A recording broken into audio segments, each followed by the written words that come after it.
Hi guys, on this week's episode of Ask Taylor, we got quite a few questions we're going to tackle, so it might be a little bit of a longer one, but hang tight, I promise it's going to be worth it.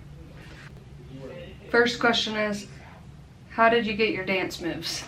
So, fun fact of the day, I used to never dance ever, and a lot of it is because I cared about what I looked like and let the fear of being judged by others kind of like affect that. So basically I quit caring, became more confident, and just, I don't know, started doing my own thing and caring a lot less. And now you see these random videos on the internet of me doing stupid, dumb things, and honestly it's one of the better things I've ever done for myself, just because like whenever you have that closed mind thing of thinking everybody's judging you and whatnot, you really limit yourself on what you're willing to do out of fear.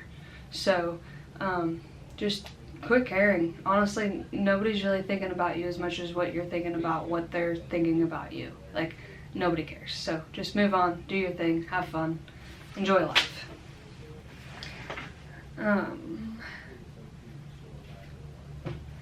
How did you learn about dirt bikes, like working on them and parts and whatnot? So I learned how to work on them from being around my dad, and along with Steve Levan and Boyd and a couple other influences in my life.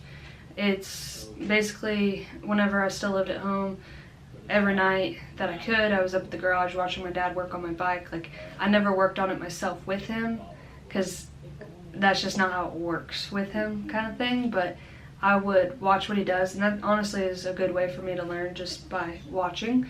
And so over the last couple of years I kind of took over doing most of my own work, and if I can't figure it out, I will either ask my dad, ask Boyd, ask Levan. If none of them are available, then I go to YouTube and start watching videos until I can figure out how to take something apart and put it back together.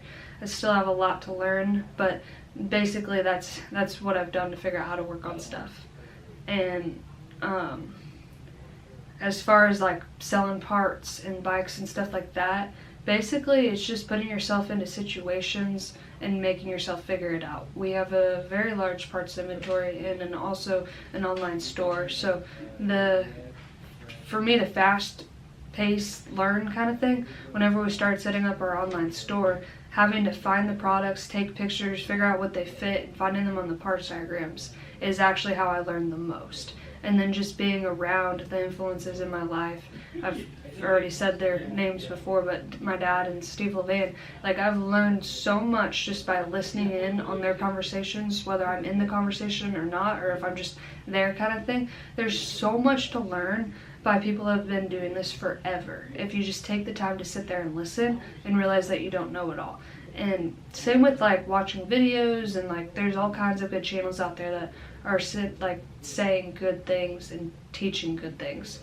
And like, you can even, like, looking at like race team bikes and supercross bikes and things like that, you can even learn about the different setups just by looking at them and seeing the different things that those teams do versus like what you get off of the showroom floor. Because let's be real, what you get off the showroom floor is not race ready. I don't care what you say, what you think, it's not race ready.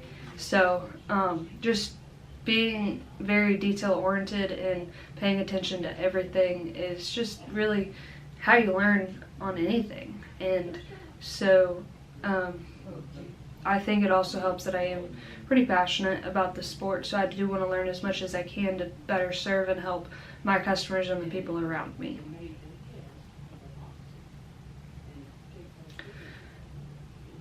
Do you meal prep all the time, and what about race weekends? So I've learned over the years, I used to, let's say 5 years ago, I would pretty much eat anything. Like, I don't care if it was junk or not. And so I got into like a fitness journey per se. It's really a lifestyle journey in my opinion, but I started to really pay attention to what I was eating and this and that. And so in doing so, I learned that meal prep was pretty important, especially for people who are busy. And finding a day to do it has been pretty tough whenever you race every weekend.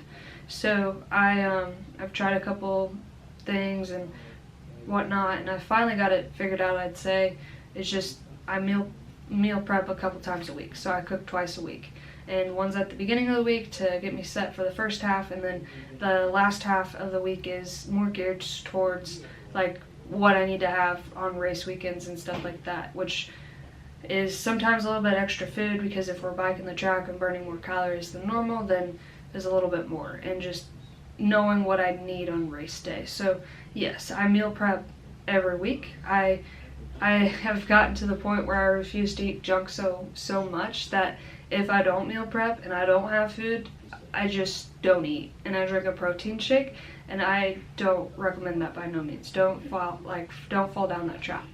Eating food is very important, and meal prepping is a good way to success. How do you stay prepared how do you stay prepared and focused on your goals with food?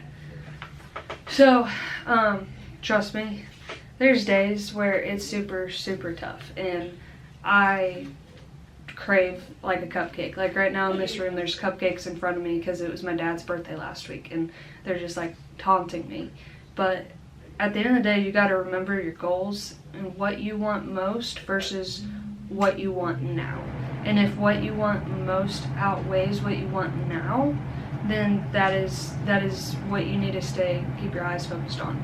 And another thing that I like to try to explain to people is just like race fuel for your dirt bike, your body's the same way. So if you're giving your bike trash, it's going to run like crap. You give your body trash, you're going to run like crap. So if you're after performance or better life and better quality of life and working out or riding and just want to be at your best, it truly does matter what you put into your body. Like if I eat junk food, I can tell the next day that I ate junk food. Like I can feel it in my system, and I feel a little sluggish, and sometimes it doesn't set very well, and it just doesn't go over very well. So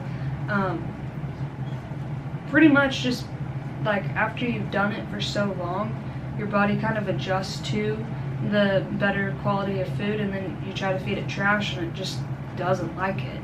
And it's a lot easier to think of like a dirt bike. If you don't take care of it, it ain't gonna take care of itself. And same with your body. You gotta take care of it. It doesn't do it all on its own. Favorite quick go-to snacks? Definitely protein bars. I really like the first Phorm level 1 bars, particularly chocolate crunch. The guys at Supplement Superstore know that I'm a little bit of a freak on that one. A few times they've been out, I've had a couple freak out moments. And then I really like the Anna bar. They released a new flavor birthday cake, and that one's pretty good.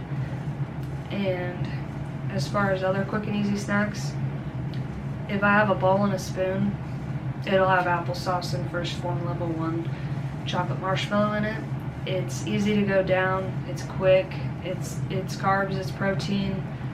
I can eat it before I work out, I can eat it before I race. Like it's just something that sits really easy in my stomach but also fills me. And yeah, that would be my top 2 go-to snacks. Favorite protein flavor. So for meal replacement, if I'm going to mix it in food, particularly applesauce, like I just said, level 1 chocolate marshmallow by First Phorm. And if I'm going like post-workout, it's going to be Fruity Loop. That's my OG flavor. That's also First Phorm Formula 1.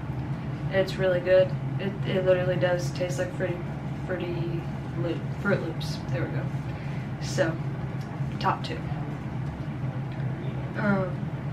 Let's see. Do you have a favorite quote, and what does it mean to you? So I have a couple here. This one's my favorite. It's by Tim Grover. It's a driving obsession that looks irrational to others and perfect to you. And what this means to me is, when you're obsessed with something and you go all in, there's going to be a lot of people around you that think you're nuts for doing so. And it's like all you can see is the end result and how to get there. Like that's all that matters to you. these outside factors and these outside things that you're giving up that people think you're crazy for doing so doesn't matter to you. And so I read that in one of Tim Grover's books, and when I did, it actually made me feel like it's okay to do what I'm doing, to go all in, to give everything I have, to give up the junk food, to go to the gym at 5 a.m., sometimes 4 a.m., to do 2-a-days, to race every weekend, giving up family events and things like that just to go after the goals. So Tim Grover is a great author, and he is a great trainer. He's trained a lot of legends, Kobe Bryant, Michael Jordan, just to name a few. So anything that he says is pretty freaking legit.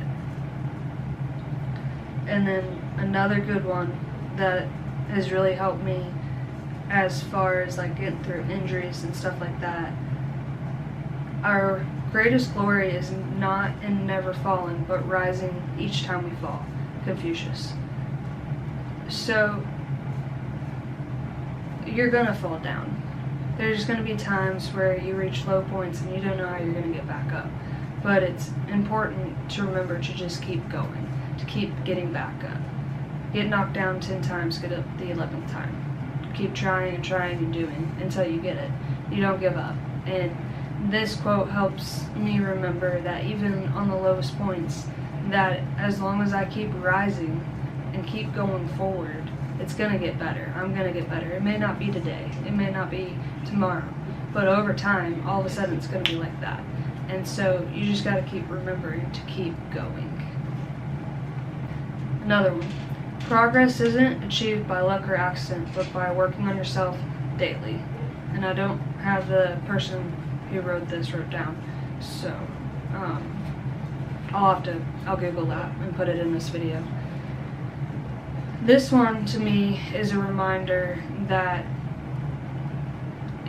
the term must be nice. So when you go win something or whatever and somebody says, oh, must be nice.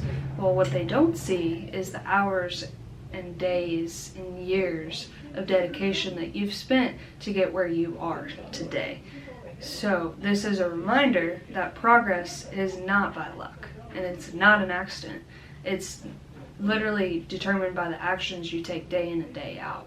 And without it, you're not gonna get anywhere. Talent will only get you so far. It's not gonna be what gets you to the next level though.